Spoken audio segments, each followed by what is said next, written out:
Hello दोस्तों, आज की वीडियो में हम बात करेंगे हरि के द्वार मतलब कि हरिद्वार ट्रिप के बारे में। अगर आप हरिद्वार जाने की प्लानिंग कर रहे हो तो ये वीडियो आपके बहुत ही ज्यादा काम आने वाली है, क्योंकि इस वीडियो में मैं आपको हरिद्वार ट्रिप की कंप्लीट डिटेल्स देने वाला हूँ और आपको इस वीडियो को देखने के बाद किसी और वीडियो को देखने की जरूरत नहीं पड़ेगी। तो आप अभी से इस चैनल को सब्सक्राइब कर लें और बेल आइकन को प्रेस कर लें ताकि आपको आने वाली वीडियोस की अपडेट मिल जाए। तो इस वीडियो में हम बात करेंगे कि आप हरिद्वार कैसे आए, हरिद्वार कब आए, हरिद्वार में कहाँ स्टे करें, हरिद्वार में खाने पीने की क्या व्यवस्था मिल जाएगी आपको, हरिद्वार में घूमने की कौन कौन सी प्लेसेस हैं, आप हरिद्वार की फेमस गंगा आरती में कैसे सम्मिलित हो सकते हैं और साथ ही पूरा हरिद्वार घूमने में आपका कितना खर्चा आएगा। तो चलिए बात करते हैं कि आप हरिद्वार कैसे आएं। हरिद्वार आने के लिए आपके पास 3 ऑप्शन है। पहला ऑप्शन है बाई ट्रेन। अगर आप ट्रेन से जाना चाहते हैं तो मैं आपको बता दूं कि हरिद्वार में ही वहाँ का रेलवे स्टेशन है जो कि सभी बड़े सिटी से डायरेक्टली कनेक्टेड है। और अगर आपको हरिद्वार तक की डायरेक्ट ट्रेन नहीं मिलती है तो आप दिल्ली तक आ सकते हैं, जहां से आपको बहुत सारी ट्रेन मिल जाएंगी हरिद्वार के लिए। सेकंड ऑप्शन है बाई बस। आपको बहुत सारी बड़ी सिटीज से डायरेक्ट हरिद्वार के लिए बसेस भी मिल जाएंगी। और थर्ड ऑप्शन है बाई एयर। अगर आप फ्लाइट से हरिद्वार जाना चाहते हैं तो सबसे नियरेस्ट एयरपोर्ट देहरादून है जो कि 40 किलोमीटर दूर है। आप देहरादून से हरिद्वार तक बाई रोड बस या टैक्सी से जा सकते हैं। तो मैं हरिद्वार बाई ट्रेन आया था और हरिद्वार रेलवे स्टेशन से बाहर आते ही मुझे मिला ई रिक्शा और मैं सबसे पहले गया हर की पौड़ी घाट पर। Hello guys, welcome to my another vlog. जैसा कि आप देख सकते हैं इस समय मैं आ चुका हूँ हर के द्वार यानी कि हरिद्वार में, और ये पीछे मेरे पावन गंगा नदी बह रही है। यह है हर की पौड़ी जो कि हरिद्वार का सबसे फेमस घाट है। आप देख सकते हैं यहाँ पे कितने श्रद्धालु आए हुए हैं जो भी यहाँ पे डुबकी लगा रहे हैं। यहाँ ऐसे बहुत से घाट हैं पर सबसे ज़्यादा फेमस घाट यही है जिसे हर की पौड़ी कहा जाता है। और कहा जाता है कि यहाँ स्नान करने से, यहाँ डुबकी लगाने से आपके सारे पाप धुल जाते हैं। तो बने रहिए इस पूरी वीडियो में और उससे पहले इस चैनल को सब्सक्राइब कर बेल आइकन को प्रेस कर लीजिए ताकि आपको आने वाली पूरी वीडियोस की अपडेट मिलती रहे। तो हर की पौड़ी हरिद्वार का सबसे पवित्र और सबसे फेमस घाट है। कहा जाता है कि यहाँ पर अमृत की कुछ बूंदें गिरी थी, इसीलिए यहाँ पर स्नान करना बहुत ही शुभ माना जाता है। और यहीं पर होती है हरिद्वार की सबसे फेमस गंगा आरती। हर की पौड़ी के आसपास ही आपको बहुत सारे होटल्स और धर्मशालाएं मिल जाएंगी। वैसे तो आपको पूरे हरिद्वार में होटल्स और धर्मशालाओं की कोई भी कमी नहीं होगी। और मैंने अपना स्टे हर की पौड़ी के पास ही बुक किया, क्योंकि हर की पौड़ी एक मार्केट एरिया है और ये मार्केट देर रात तक खुला रहता है, जिससे आपको खाने पीने या किसी और तरह की कोई भी प्रॉब्लम यहाँ पर नहीं होगी। और यहाँ से आपको ट्रांसपोर्टेशन के भी बहुत सारे ऑप्शंस मिल जाते हैं। ये है हमारा होटल रूम, जिसके लिए हमने पर डे 700 रुपीज पे किए। वैसे तो आपको हरिद्वार में मिनिमम 500 रुपीज से होटल्स मिलने स्टार्ट हो जाते हैं, और अगर आपको ये भी ज्यादा लगता है तो आप वहाँ पे धर्मशालाओं में भी रुक सकते हैं, जिसका कॉस्ट 100 से 150 रुपीज पर हेड होता है। अब बात की जाए खाने पीने की तो आपको हर की पौड़ी मार्केट में खाने पीने के बहुत से ऑप्शंस मिल जाएंगे। यहाँ आपको 50 से 100 रुपीज के अंदर बहुत अच्छी वेज थाली मिल जाती है। और इसके अलावा आपको यहाँ पे स्ट्रीट फूड के भी बहुत सारे ऑप्शंस मिल जाते हैं, वो भी बिल्कुल नॉर्मल रेट्स में। सो हमने अपना स्टे बुक किया, हमने लंच लिया और हम निकल पड़े हरिद्वार घूमने। हरिद्वार घूमने के लिए हमने एक ऑटो बुक किया। अगर आप भी यहाँ पर ऑटो से हरिद्वार घूमना चाहते हैं तो मैं आपको बता दूं कि आपको बहुत ज्यादा बार्गेनिंग करनी पड़ेगी, क्योंकि यहाँ के ऑटो वाले आपको मनचाहा रेट बताते हैं। और ऐसा हमारे साथ भी हुआ, बट फाइनली बहुत ज्यादा बार्गेनिंग करने के बाद हमें 500 रुपीज में एक ऑटो वाला मिला जो हमें पूरा हरिद्वार घुमाकर वापस हर की पौड़ी ड्रॉप करने वाला था।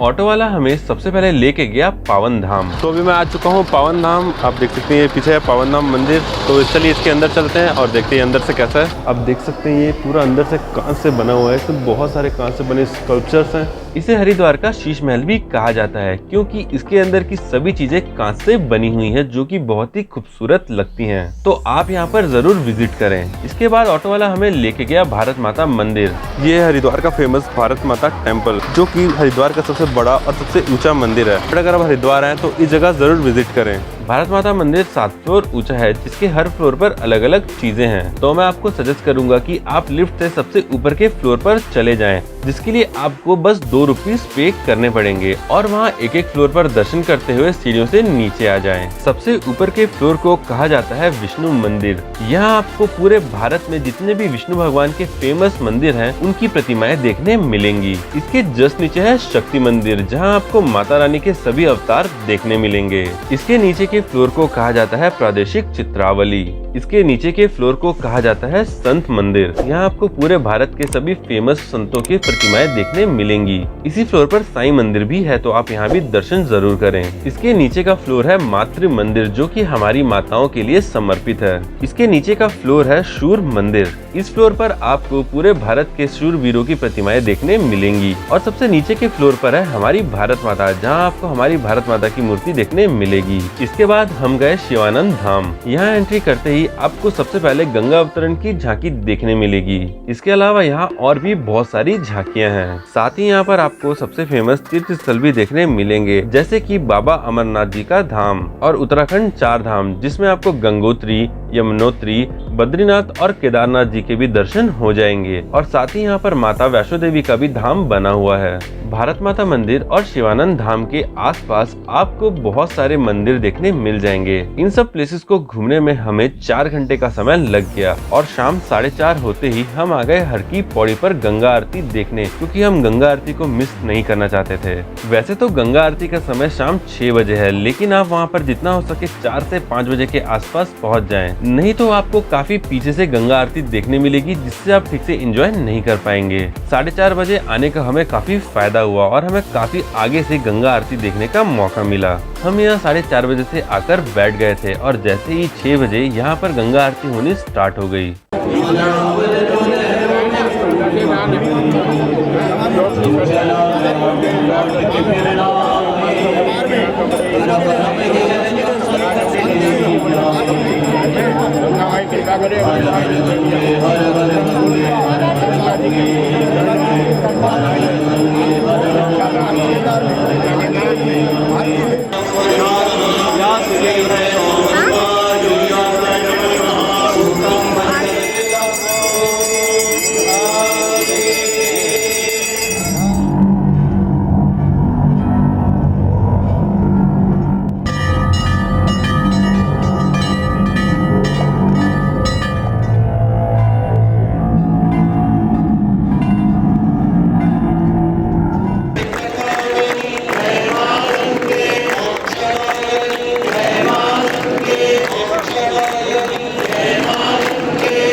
गंगा आरती के बाद हम सबसे पहले गए डुबकी लगाने। और अगर आपको डुबकी लगाने में जरा से भी परेशानी होती है तो मैं आपको बता दूं कि यहाँ पर जंजीरें लगी हुई हैं, जिसे पकड़कर आप आराम से डुबकी लगा सकते हैं। इतनी गर्मी में भी यहाँ का पानी बहुत ही ठंडा था, जिससे हमारे दिन भर की सारी थकान उतर गई। हर की पौड़ी के आसपास बहुत सारे चेंजिंग रूम भी बने हुए हैं। इसी के साथ खत्म हुआ हमारा डे 1 और डे 2 हम सबसे पहले गए मनसा देवी मंदिर। मनसा देवी जाने के लिए हमने रोपवे का सहारा लिया और आप देख सकते हैं कि रोपवे के टिकट काउंटर पर कितनी ज्यादा लंबी लाइन थी। टिकट लेते लेते हमें आधे घंटे का समय लग गया। आप यहीं से मनसा देवी और चंडी देवी दोनों के रोपवे को बुक कर सकते हैं, जिसकी कंबाइंड टिकट 500 रुपीज की होती है। और अगर आप ओनली मनसा देवी की टिकट लेते हैं तो आपको 140 रुपीज पे करने होंगे। ये प्राइस अप एंड डाउन का है। तो गाइस आज एक डे 2 और आज आ चुके हैं हम लोग मनसा देवी के रोपवे पे। कल हम काफ़ी लेट निकले थे, इसलिए हम काफ़ी ज़्यादा घूम नहीं पाए। तो आज हम आज जा रहे हैं मनसा देवी। चंडी देवी हम नहीं जा रहे हैं क्योंकि उसके लिए टाइम भी नहीं है, हमें ऋषिकेश भी निकलना है। तो हमने मनसा देवी की टिकट ले ली है। मनसा देवी की रोपवे की टिकट है 145 रुपीज़ पर पर्सन अप एंड डाउन। और अगर आप मनसा देवी और चंडी देवी दोनों एक साथ टिकट लेते हैं तो 365 रुपीज़ में आपको अप एंड डाउन दोनों का मिल जाएगा। बट बीच का ट्रांसपोर्टेशन आपको खुद ही देखना पड़ेगा। मनसा देवी से चंडी देवी थोड़ा दूर है, 5 से 6 किलोमीटर के आसपास की डिस्टेंस दोनों के बीच में। और अगर आप 500 रुपये वाली टिकट लेते हैं तो उसमें मनसा देवी और चंडी देवी के रोपवे की टिकट के साथ साथ आपको मिल जाता है ट्रांसपोर्टेशन भी।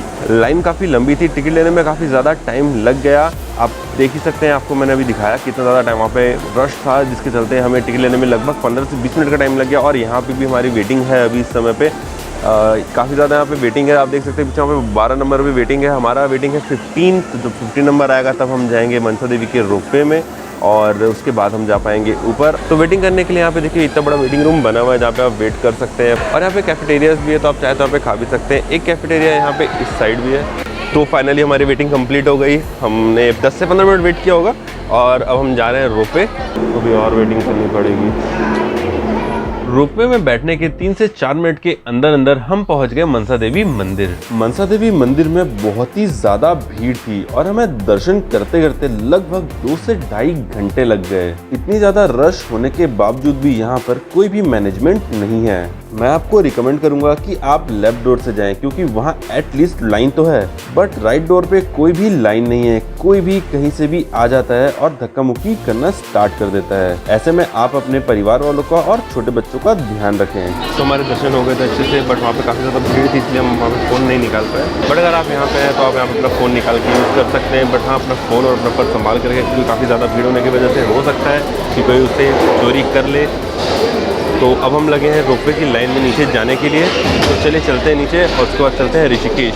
हरिद्वार घूमने फिरने में मेरा कितना खर्चा आया वो मैं आपको बताता हूँ। वैसे तो आप हरिद्वार एक ही दिन में एक्सप्लोर कर लेंगे, लेकिन उसके लिए आपको कम से कम सुबह 8-9 बजे निकल के घूमना स्टार्ट करना पड़ेगा और सभी प्लेसेस पे आपको जल्दी जल्दी घूमना पड़ेगा ताकि आप शाम को गंगा आरती में आ सके। मैं तो हरिद्वार ही 11 बजे पहुंचा था, जिसके चलते मुझे 2 दिन लग गए हरिद्वार एक्सप्लोर करने में। अगर आप भी आराम से घूमना फिरना चाहते हैं तो आप फर्स्ट डे हर की पौड़ी, पावन धाम, भारत माता मंदिर, शिवानंद धाम, आचार्य बेला इंडिया टेम्पल, राम मंदिर, शांति कुंज और गंगा आरती देखने जाएं। और सेकंड डे आप मनसा देवी और चंडी देवी के दर्शन करने जा सकते हैं। और अगर आपके पास टाइम बचता है तो आप राजा जी नेशनल पार्क और पतंजलि योगपीठ भी जा सकते हैं, क्योंकि मनसा देवी और चंडी देवी में आपको बहुत ज्यादा टाइम लग जाएगा। और रही बात खर्चे की, तो अगर आप 2 दिन के लिए आते हैं तो आप होटल्स का 500 से 600 रुपए लेकर चलिए, मतलब कि आपका 1200 रुपए में 2 दिन में आराम से होटल मिल जाएगा। मेरा होटल 700 रुपए का था, क्योंकि मैंने बिल्कुल मेन मार्केट में होटल बुक किया था। अगर आप थोड़ा अंदर लेते हैं तो आपको 500 से 600 रुपए में आराम से होटल मिल जाएगा। और मील्स पर तो यहाँ बहुत ही कम खर्चा आएगा, क्योंकि यहाँ खाना पीना बहुत ही सस्ता है। ज्यादा से ज्यादा एक दिन का 200 रुपए के आसपास का खर्चा आएगा, क्योंकि यहाँ 50 रुपए में भी थाली मिल जाती है। तो अगर आप 2 दिन आते हैं तो 400 रुपए के आसपास का खर्चा आएगा। और इसके अलावा अगर आप ऑटो से घूमते हैं और अगर आप मनसा देवी और चंडी देवी रोपवे से जाते हैं तो 1000 रुपीज के आसपास का खर्चा आएगा। तो अगर आप 2 लोग हैं तो होटल का खर्चा हाफ ऑफ हो जाएगा। तो मतलब 2500 रुपए में आप 2 लोग 2 दिन आराम से हरिद्वार एक्सप्लोर कर सकते हैं। तो आज की वीडियो में बस इतना ही। मैं उम्मीद करता हूँ कि आपके जितने भी डाउट्स है वो सब क्लियर हो चुके होंगे, लेकिन अगर आपको कोई भी डाउट होता है तो आप मुझे नीचे कमेंट बॉक्स में पूछ सकते हैं। अगर आपकी वीडियो पसंद आई हो तो इस वीडियो को लाइक करें और चैनल को सब्सक्राइब कर बेल आइकन को प्रेस कर ले, ताकि आपको